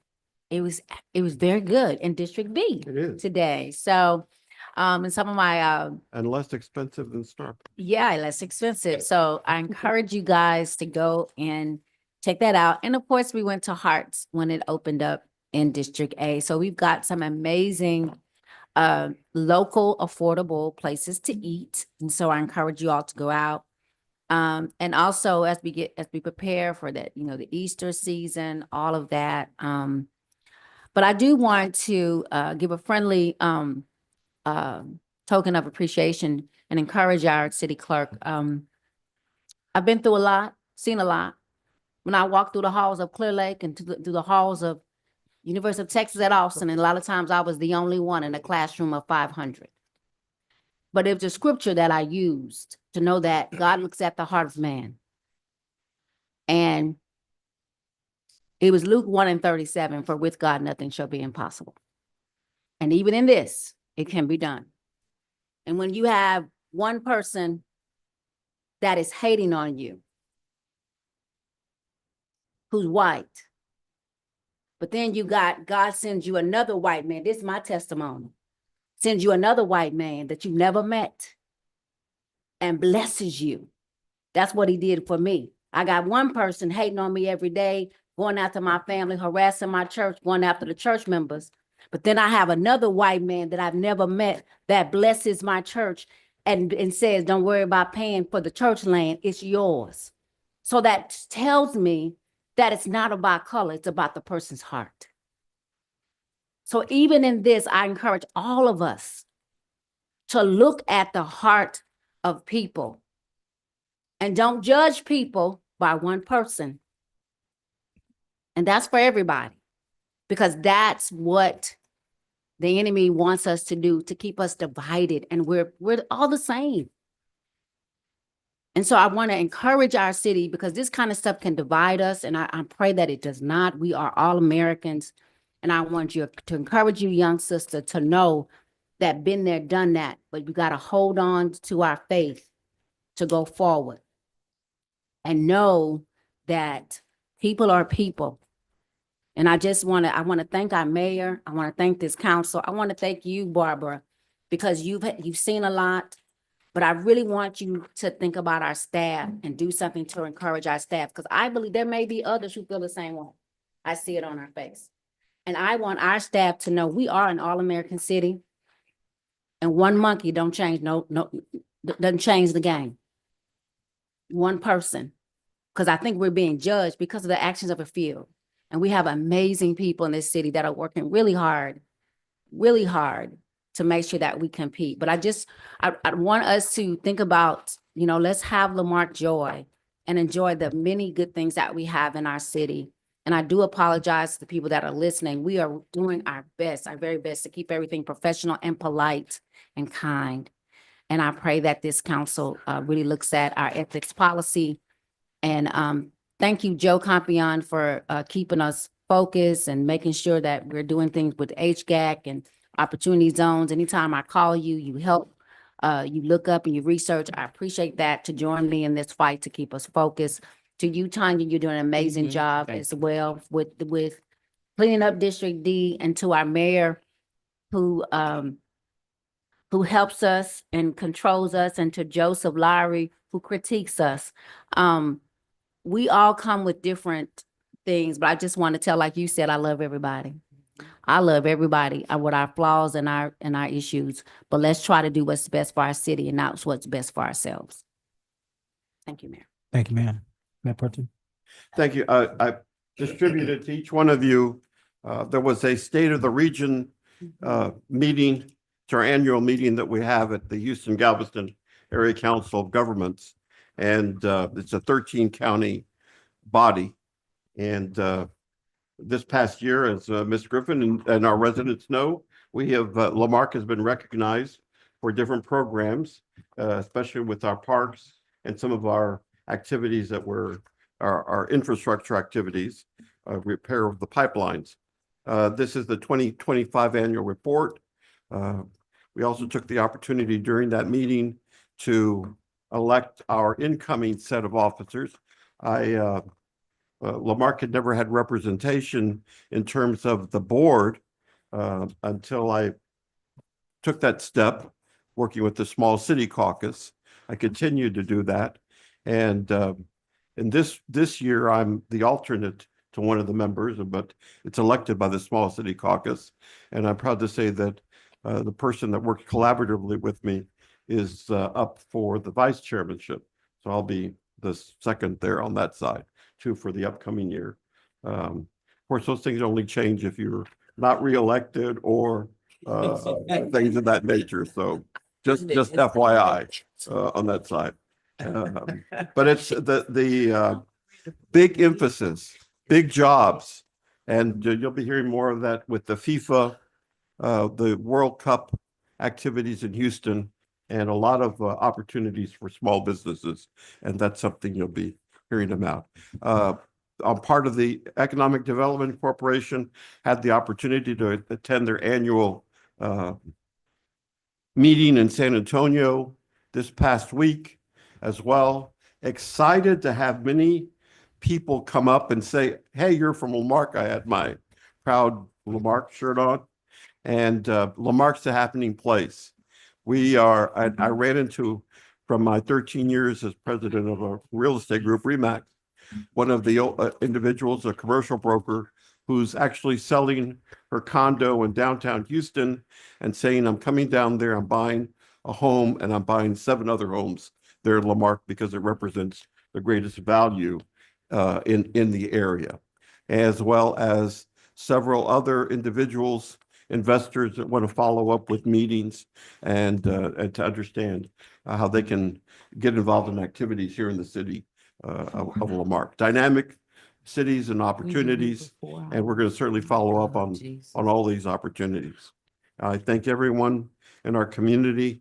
And but one last thing, tomorrow, those of you that have the time, and you're welcome, the Lighthouse Charity Team, which is a feeding organization located in Galveston, but it's a response to disasters.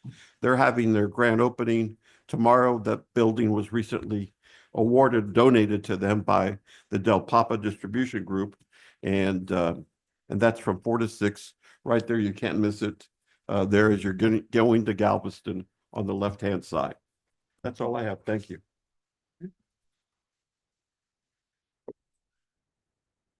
Lamarque is a happening place. And folks are setting their sights on being here. I know that you all have heard that Academy is on the way. There are about 7 or so businesses on the 1764 corridor that are new. Might not mean a whole lot to a lot of people, but we tend to like McDonald's and Chipotle around here in 7 Brews. 2 minutes on the clock. Yeah, no, I'm on a roll right now. I'm getting ready to build up to something magnificent right now. And Academy does not come alone. They always bring friends. And so when we say that Lamarque is a happening place, I tried to tell those folks the other week, that group. I was trying to tell Mr. Lowry. He was like, Lamarque ain't no happening place. Look at it, Mr. Lowry. Academy, buddy. I'm teasing. We're all having a good time. Ms. Holly, Mr. Rami on Duro is frustrated. That is the gentleman that has the sewer. Yeah, he is not happy. So after the meeting, I'd like to sidebar with you for about 30 seconds if I can. Ron Crowder was a really, really big deal. He taught a lot of us a lot about politics and being in elective office, but he taught us more about Lamarque and the value of this great community. And so I'm excited anytime we can gather in his name. I'm excited that there will be 4 of the mayors there who this city owes a debt to. I'm excited to hear them speak, to see their faces. And and to see what they think about our little downtown area and how it's growing. It's not little anymore. Ms. Nance, a lot of people are mad at you tonight, and I am too. And I'm mad at you because Habitat for Humanity is not here, and that's your fault. Everything is. So next meeting, you better have those folks there. And lastly, in all seriousness, and I've asked for this before, I'm serious, Gus. We need to find out, what is Olsen and Olsen doing? Yeah, oh my God. I don't know what, it's a lot of folks that are upset. And so if they need to probably come down here and go in the back with us so that we can ask them some hard questions. They're coming next week. Is that what? Next week. Yes. But we don't have a meeting next week At that meeting, I can schedule time for them to come. to come here, yeah, to the council. And we don't have to, they're lawyers and things like that. So a lot of that, what they may say might not be able to be said out here. I don't know. I'm not a lawyer, but at least we start in the back to get to the bottom of what actually is happening. Because there are a lot of different questions, and I think it's very, very confusing on what's actually happening. We could do that. We could do that. Okay. Well, that's all I have. If there's nothing further, council, we were spicy and feisty tonight, but we got through it. And so I thank each and every one of you for tempering yourselves tonight. I will entertain a motion to adjourn. Is there a second? Second. All in favor? Aye. We got 2 whole council members that didn't even vote. Do y'all want to go home? They voted.